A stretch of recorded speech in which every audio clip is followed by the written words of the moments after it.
If the nucleus is so big that it has trouble staying together, then couldn't just a little tiny jog from a neutron... Yes, but if the nucleus did split, the two halves would fly apart with a huge amount of energy.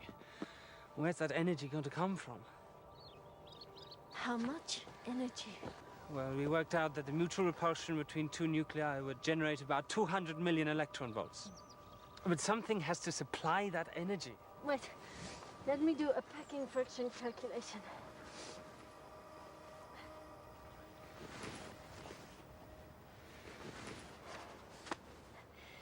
The two nuclei are lighter than the original nucleus of the uranium by about 1/5 of a proton in mass. What? So some mass has been lost. Einstein's E equals mc squared.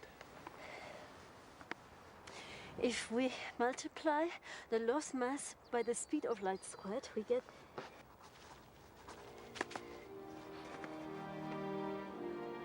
200 million electron volts. He's split the atom. No. You've split the atom.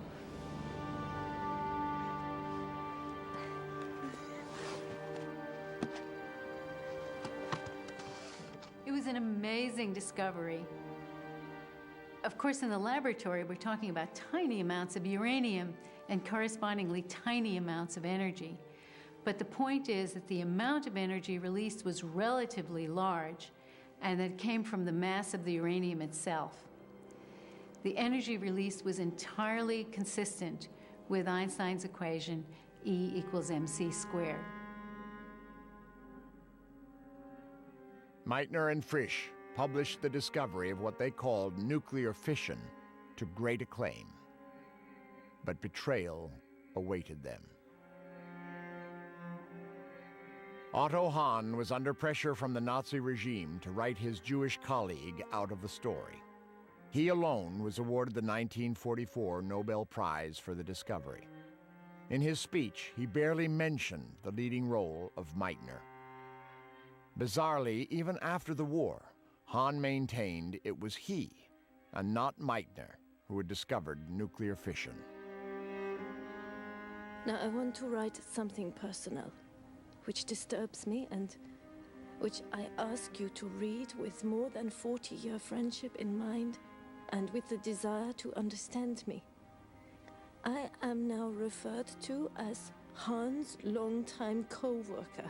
How would you feel if you were only characterized as the longtime co-worker of me? After the last 15 years, which I wouldn't wish on any good friend, shall my scientific past also be taken from me? Is that fair? And why is it happening?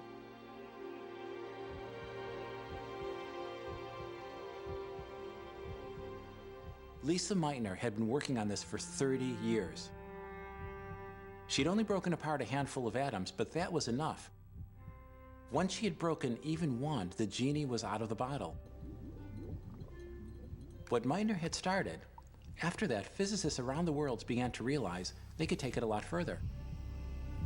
In 1942, an intense effort to build an atom bomb was begun. All over America, secret installations sprang up under the code name the Manhattan Project. Meitner was asked to join the Manhattan Project, and she refused. She refused to have anything to do with the atomic bomb. But Robert Frisch was different. He was an important member of the team because he was convinced of the need to beat the Nazis in a nuclear arms race.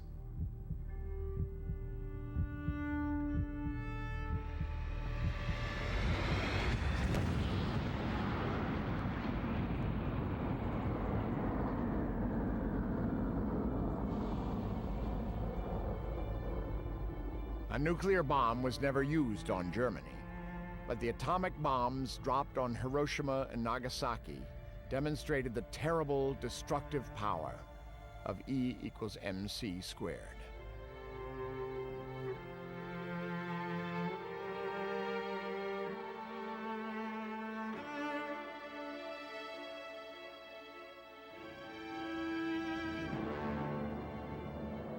Vast amounts of energy in the form of electromagnetic radiation were released from a few pounds of uranium and plutonium.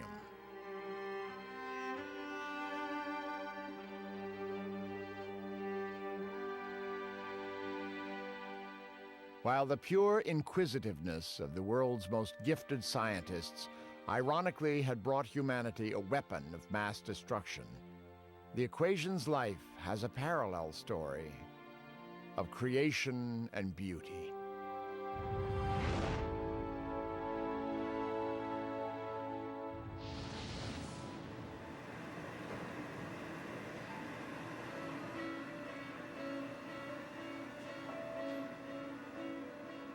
Today, young physicists carry on Einstein's quest. Ever since its birth, E equals mc squared has been used to delve into the depths of time, to answer the biggest question of all: where did we come from?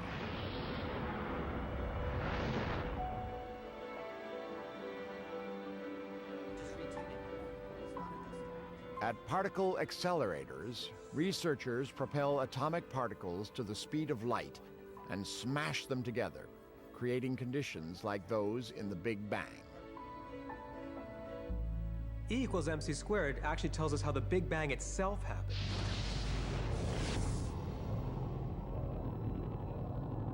In the first moments of creation, the universe was this immensely dense, immensely concentrated eruption of energy. As it rushed apart and expanded, huge amounts of energy, or E, were converted into mass, or M. Pure energy became matter. It became the particles and atoms, and it eventually formed the first stars.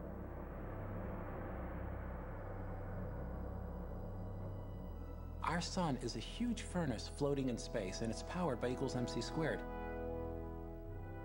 Now, it turns out every second, 4 million tons of solid mass of the sun disappears.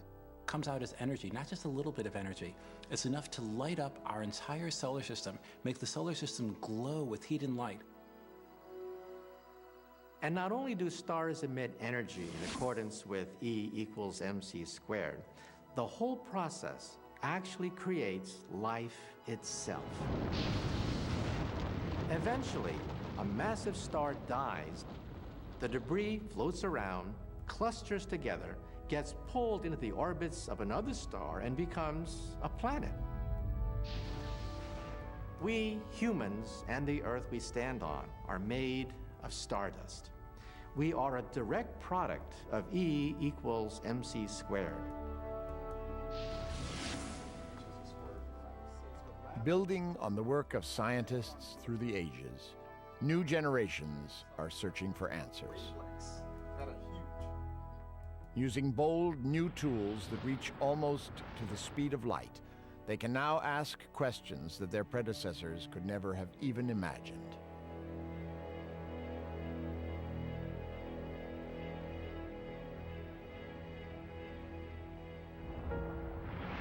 As Einstein himself knew, the journey of discovery is sometimes painful, sometimes joyful. It is as old as human curiosity itself, and never, ever ends.